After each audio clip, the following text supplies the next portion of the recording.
Donc un exercice ici donné au concours de kiné à Berck.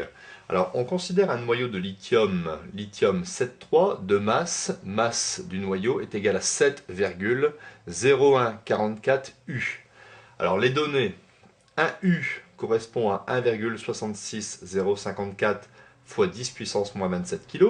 On donne la masse d'un neutron 1,00866 U, la masse d'un proton 1,00728 U, la célérité de la lumière dans le vide 2,9979 fois 10 puissance 8 mètres par seconde, et 1 électronvolt correspond à 1,6022 fois 10 puissance moins 19 joules. Alors, dans cet exercice, il faudra donner le nombre d'affirmations exactes. Alors, on nous dit la masse de ce noyau est supérieure à la somme des masses des nucléons qui le constituent. Deuxième affirmation, le défaut de masse de ce noyau est égal à 6,9876 fois 10 puissance moins 28 kg. Troisième affirmation, le défaut de masse peut s'exprimer en mégaélectronvolts par C au carré. Quatrième affirmation, l'énergie de liaison par nucléon de ce noyau vaut 5,60 MeV par nucléon, ou bien nucléon moins 1. Et dernière affirmation, le noyau de lithium peut s'unir avec un autre noyau léger pour former un noyau plus lourd. Il s'agit donc de la fission nucléaire. Donc il faut donner ici le nombre de bonnes réponses, enfin le nombre d'affirmations exactes. Petit a 1, petit b il y en a 2, petit c il y en a 3, petit d il y en a 4, petit e il y en a 5, petit f il n'y a aucune affirmation exacte. Alors, première affirmation, on nous dit que la masse du noyau est supérieure à la masse des nucléons qu'il constitue. Eh bien c'est faux. Il faut savoir que la masse du noyau de lithium 7,3 au repos, la masse d'un noyau, est toujours inférieure à la masse des nucléons séparés au repos. Alors, comment expliquer cet état de fait? Eh bien, si vous partez de ce système initial, pour casser ce système en nucléons séparés, il faut apporter de l'énergie. Hein. Donc, d'après l'équivalence énergie-masse, d'après Einstein, en apportant, si vous voulez, de l'énergie, c'est un petit peu comme si vous apportez une certaine masse. Donc, si vous apportez une masse à un système initial, qui possède lui-même sa propre masse, vous obtenez une masse finale plus grande. C'est ce qui explique que la masse des nucléons séparés est toujours supérieure à la masse du noyau. On prend bien sûr les nucléons séparés au repos et la masse du noyau au repos. Dans une deuxième question, nous allons donc calculer ce défaut de masse qui est égal. Alors, nous avons ici Z masse de protons, il y a Z protons, et il y a en nombre de neutrons A-Z. Donc ici, c'est A, c'est le nombre de nucléons, et Z, c'est le nombre de protons, moins la masse du noyau. Donc la masse ici des nucléons séparés, moins la masse du noyau. J'obtiens ici un défaut de masse qui va s'exprimer en U. Alors, Z, nous avons ici 3 protons, donc 3 fois la masse d'un proton, plus le nombre de nucléons, c'est 7. Comme il y a 7 nucléons et 3 protons, il y a 7 moins 3 neutrons.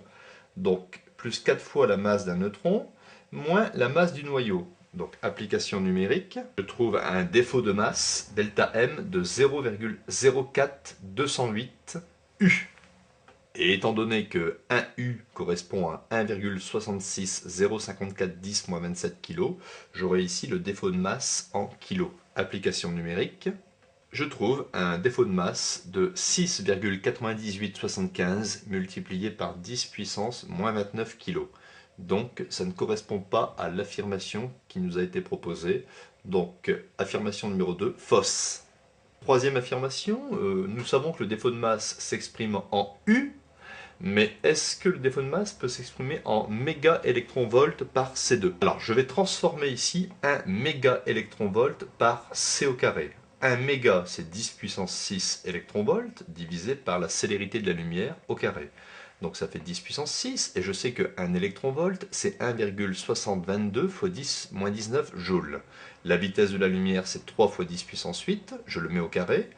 Et la vitesse de la lumière s'exprime en mètres par seconde. Donc il faudra mettre ici mètres par seconde au carré.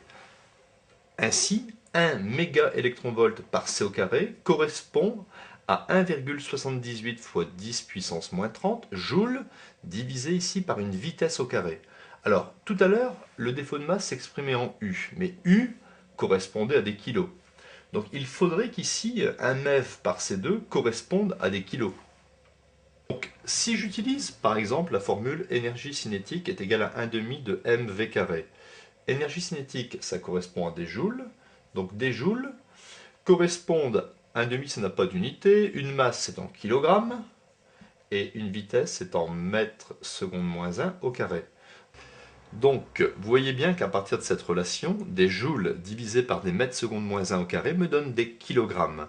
Donc je peux remplacer joules par mètre seconde moins 1 au carré par des kilogrammes.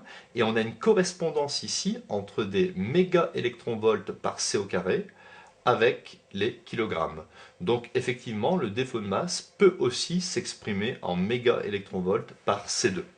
Donc la troisième affirmation était vraie. Quatrième affirmation, je vais calculer l'énergie de la liaison. Alors il y a une petite formule qu'il faut connaître. L'énergie de liaison, c'est le défaut de masse multiplié par la célérité de la lumière au carré. Le défaut de masse, c'était 6,9875 fois 10 puissance moins 29 kg, multiplié par 2,9989 fois 10 puissance 8 au carré. J'aurai le résultat ici en joules, parce que je multiplie ici des kilogrammes par des mètres par seconde au carré. J'obtiens 6,2841 fois 10 moins 12 joules. Alors, mon but, c'est de transformer ici joule pour le remettre finalement en mégaélectronvolts. Si je veux passer des joules à l'unité électronvolt, je vais diviser par 1,6022 fois 10 puissance moins 19.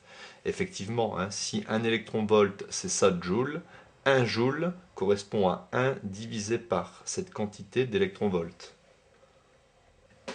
Et si maintenant je veux le résultat en mégaélectronvolts, eh bien je vais encore diviser le résultat en électronvolts par 10 puissance 6. Étant donné que 10 puissance moins 19 fois 10 puissance 6, ça fait 10 puissance moins 13.